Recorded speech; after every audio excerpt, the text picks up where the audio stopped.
Wisdom, that's the test. Which rival wisdom team is best?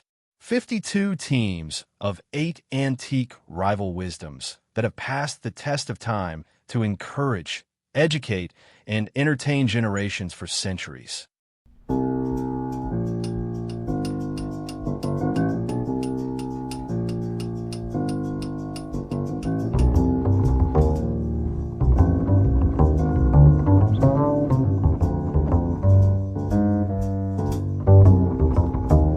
Team 19, Alive Purposefully. Quote definitions, biographical context, and synergy analysis, too. Replace hate with motivational education to guidealife.com. Quote 19.1. Business is the salt of life. Voltaire 1694 to 1778. Quote definition, purposeful activity, the engagement with work that matters, pursued with genuine energy, is what preserves and flavors life the way salt preserves and flavors food. Without it, life goes flat. Business here means not merely commerce, but the state of being meaningfully busy with something worth doing. Quote application. The mission of making America wiser and kinder is exactly the kind of business Voltaire prescribes: purposeful, energizing, worth doing. For those who take it up, it becomes the salt that makes their days matter. Purposeful engagement with something larger than personal comfort is not a burden, but the condition of a life that tastes like something. François-Marie Arouet, Voltaire, was born in 1694 in Paris and became the most famous writer of the French Enlightenment, producing plays, poems, novels, philosophical tales, historical works, and an estimated 20,000 letters over a career spanning 6 decades.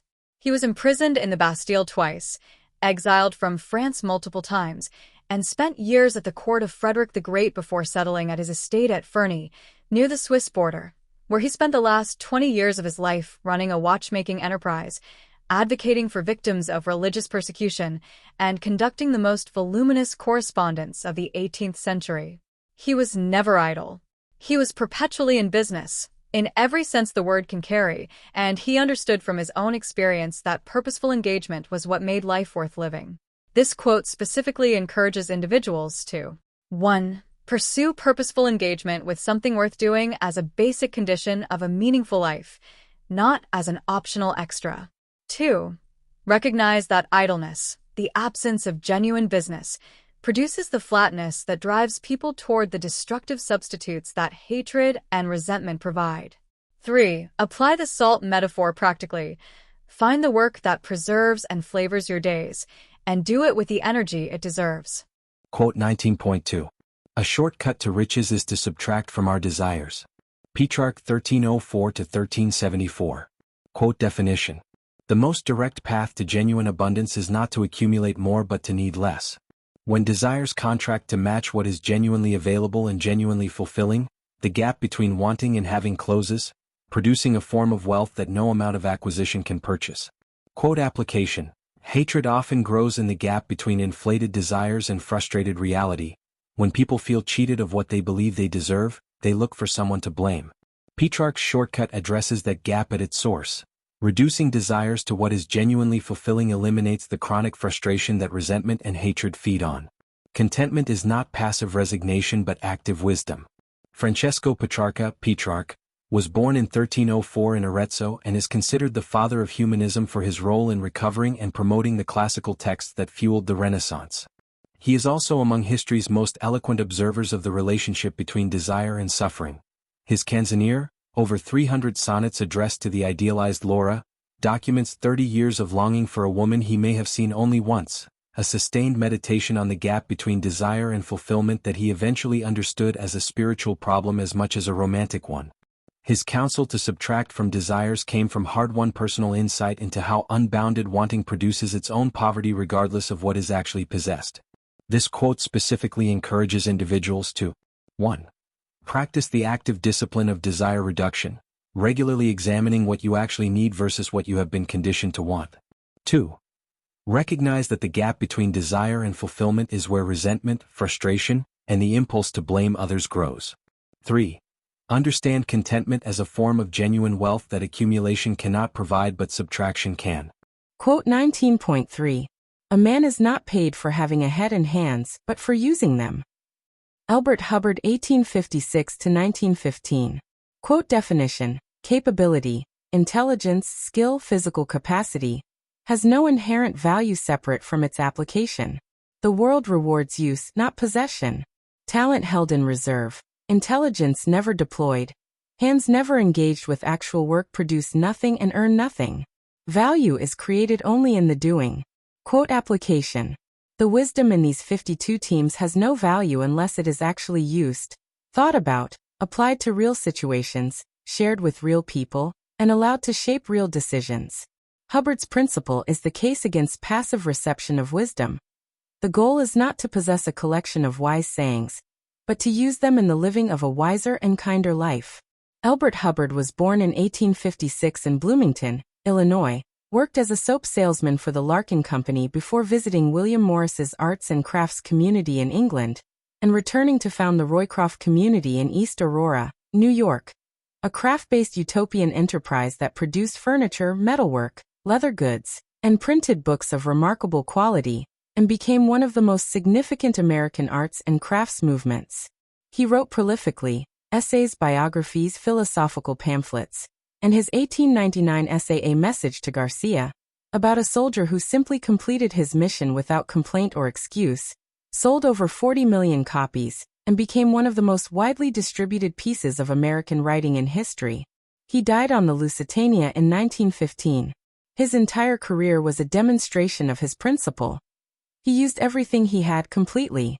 This quote specifically encourages individuals to 1. Convert capability into action as the only way it creates value, for yourself, for others, and for the mission you are pursuing. 2. Resist the comfortable illusion that possessing talent or knowledge is itself an achievement. It is only the raw material. 3. Apply this standard to wisdom specifically. The head that has absorbed these quotes and the hands that could share them are only valuable in the using. Quote 19.4. A prudent question is one half of wisdom. Francis Bacon, 1561 to 1626. Quote definition: the quality of questions asked determines the quality of understanding achieved. A well-framed, carefully considered question already contains half of the answer.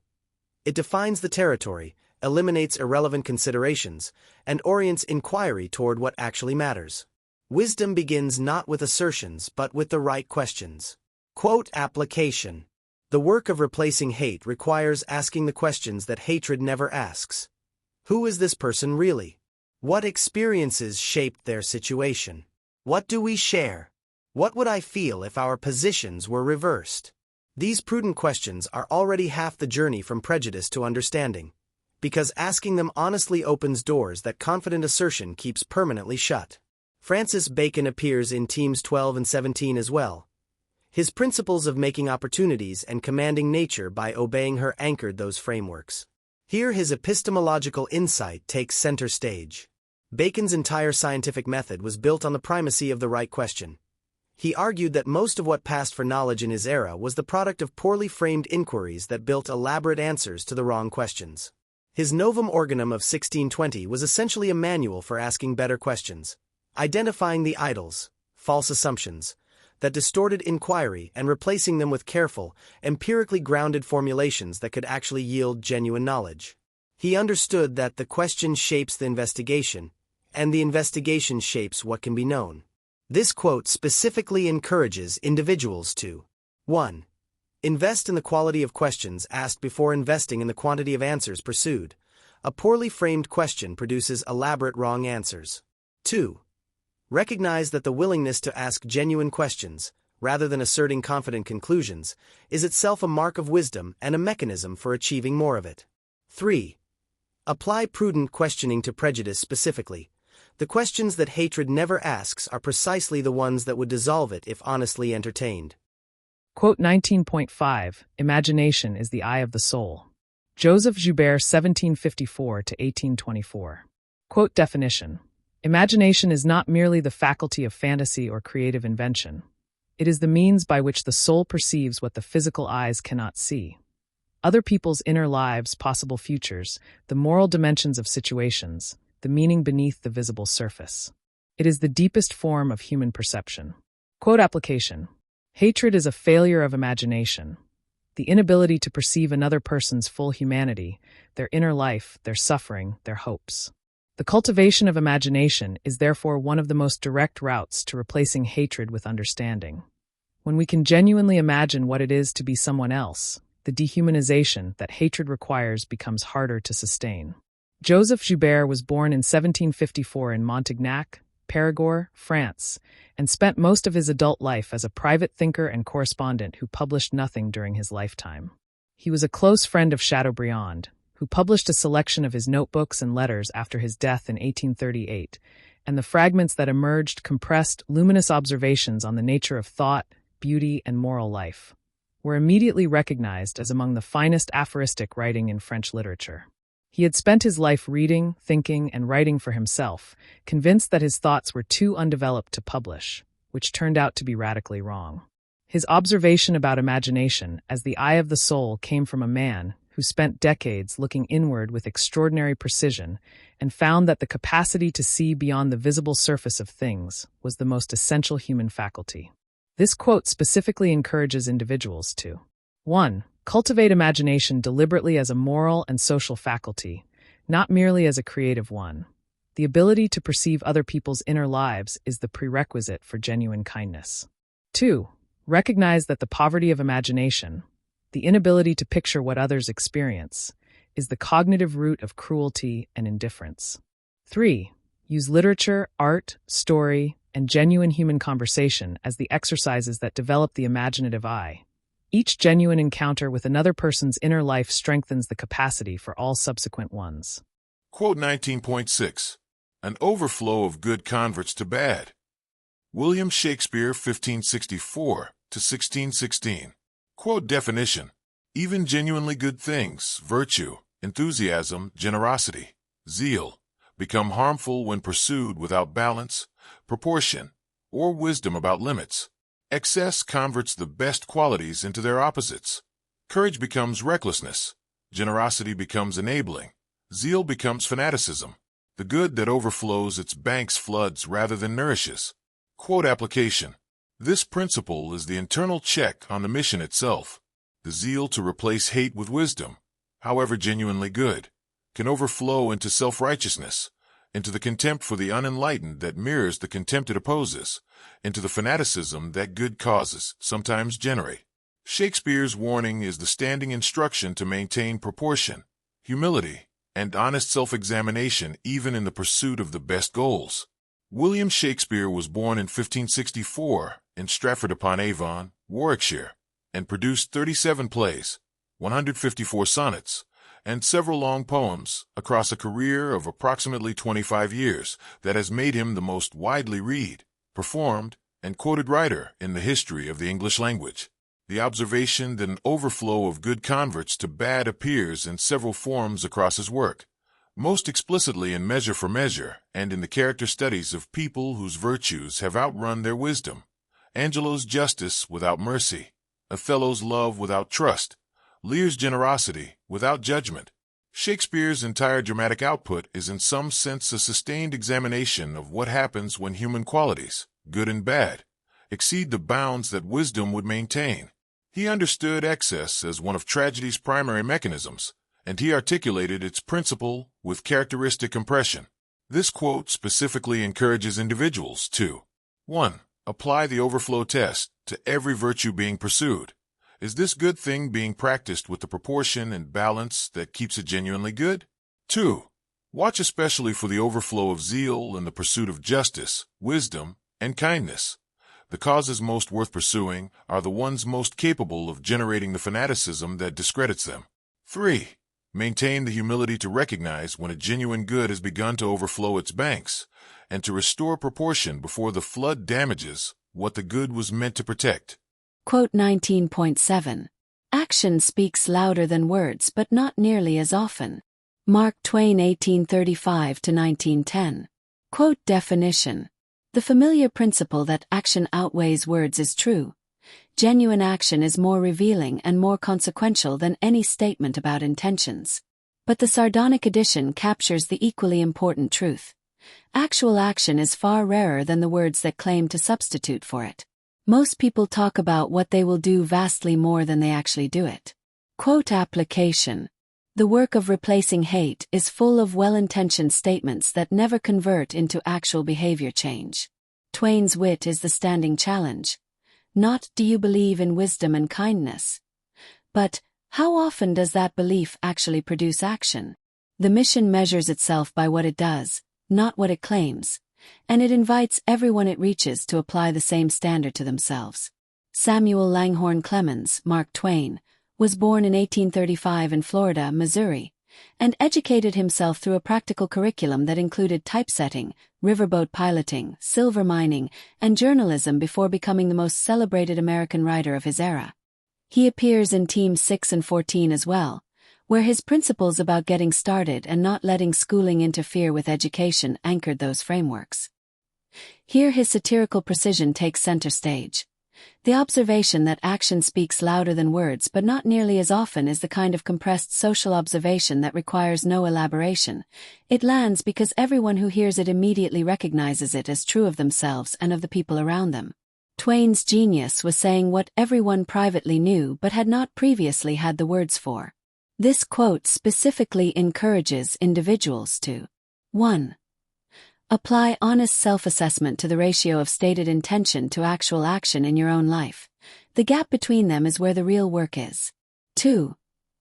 Resist the comfortable substitution of eloquent articulation for genuine engagement. Talking about replacing hate is not replacing hate. 3. Measure both personal and organizational effectiveness by the frequency and quality of actual action rather than by the impressiveness of stated commitment. Quote 19.8. A man is what he thinks about all day long. Ralph Waldo Emerson, 1803 to 1882. Quote definition. The content of habitual thought, what occupies the mind throughout the ordinary hours of ordinary days, is not merely a reflection of who a person is, but the primary mechanism by which they are continuously becoming who they will be. What we dwell on, we grow toward. Sustained thought in any direction shapes the thinker over time. Quote application. This is Emerson's practical complement to Buddha's What We Think, We Become from Team 15. The question it raises for every person engaged with these 52 teams is concrete and immediate. What do you actually think about all day long? That content, not the aspirations, not the stated values, not the impressive moments of insight, but the habitual daily mental occupation, is what is actually building the person you are becoming. Ralph Waldo Emerson appears in Team 18 as well, where his observation about friendship as nature's masterpiece set the human standard for that team's framework. Here his most direct statement of the mind forms character principle closes Team 19. Emerson spent his career arguing that the inner life, the quality of thought, the honesty of self-examination, the courage to think one's own thoughts, was both the source and the destination of genuine human development. His essay Self-Reliance remains the most powerful American statement of this conviction, that what a person genuinely thinks consistently and courageously is what that person genuinely is.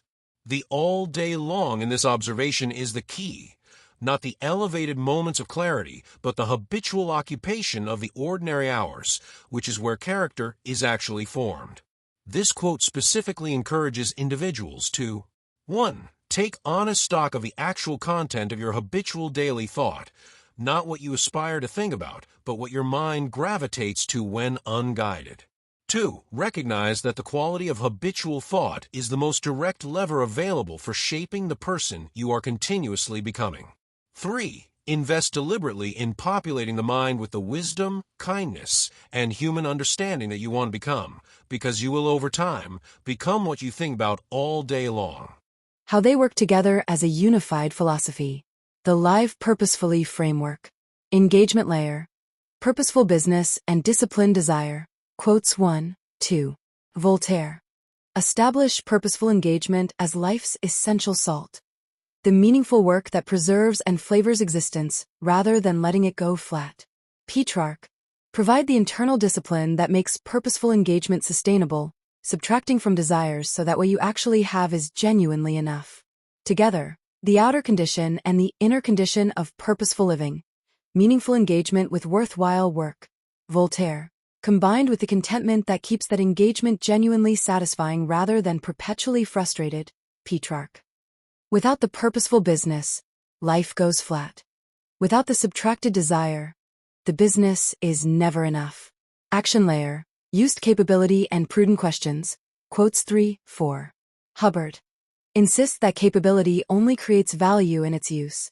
The head and hands pay only when deployed, making action the non-negotiable conversion of potential into actual. Bacon. Establish the question as the first action.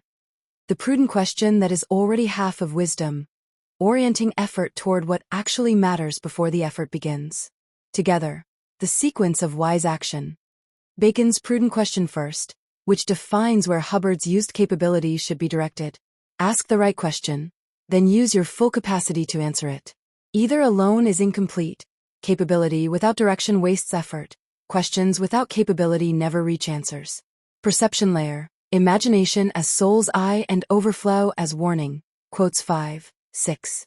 Joubert. Identify imagination as the deepest form of human perception. The faculty that sees other people's inner lives and the moral dimensions of situations that physical eyes miss. Shakespeare. Sound the standing warning that even the best qualities overflow into harm without balance.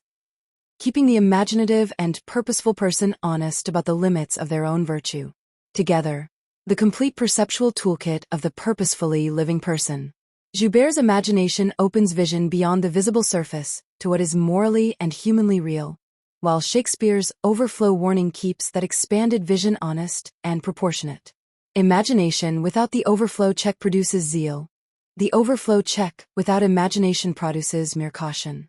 Identity layer. Action over words and thought shaping the thinker. Quote 7, 8. Twain. Apply the honest measure. Action speaks louder than words but not nearly as often as the standing challenge to convert stated purpose into actual behavior. Emerson. Close the framework with the deepest identity principle. A man is what he thinks about all day long, making the quality of habitual thought the ultimate determinant of who the purposefully living person is becoming. Together, the proof and the mechanism of purposeful living. Twain's challenge tests whether stated purpose is actually producing action, whether purpose is real or merely performed. Emerson's principle explains both why the test matters and how to pass it. What you think about all day long is what you are becoming. So populate the mind with what you want to become, and the actions Twain demands will follow naturally. Free Easy Extra Advantage Math, Spelling and Reading Workbooks you can download for free at stop2think.com or buy at educationstopshate.com. Free Easy Math Wisdom Workbooks with octo repetition to grow math self-confidence. You'll get plenty of repetitive practice of age ranges and averages of our 52 teams of 8 quote authors. Free Easy Alpha Cipher-coded puzzles teach letters, numbers, and phrases using antique wisdoms that encourage and educate. Can you decode this cipher quote of encouragement using either our Learning to Spell or just for fun instructions? And since time is money, practice reading faster with 52 teams of antique rival wisdoms that have passed the test of time to encourage, educate, and entertain generations for centuries. We offer printed versions and timed videos with background music. Sign up for free weekly emails of 52 teams of antique rival wisdom workbooks with easy math, spelling, and reading practice. And, if you'd like to get paid for sharing our wearable wisdoms, keep this in mind.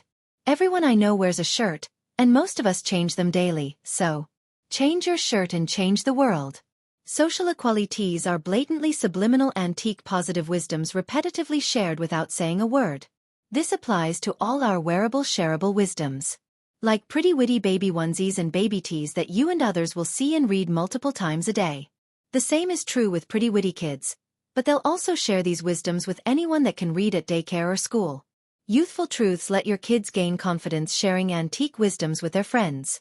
Imagine them sharing words of wisdom with classmates and teachers. I think, therefore I think tees I wear is a super easy way to share words of wisdom that have passed the test of time.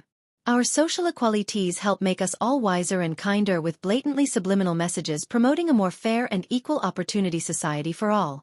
And don't forget our giftwisdoms.com for birthdays and holidays that makes it easy to share the wisdom with clothing, coffee mugs, and magnets.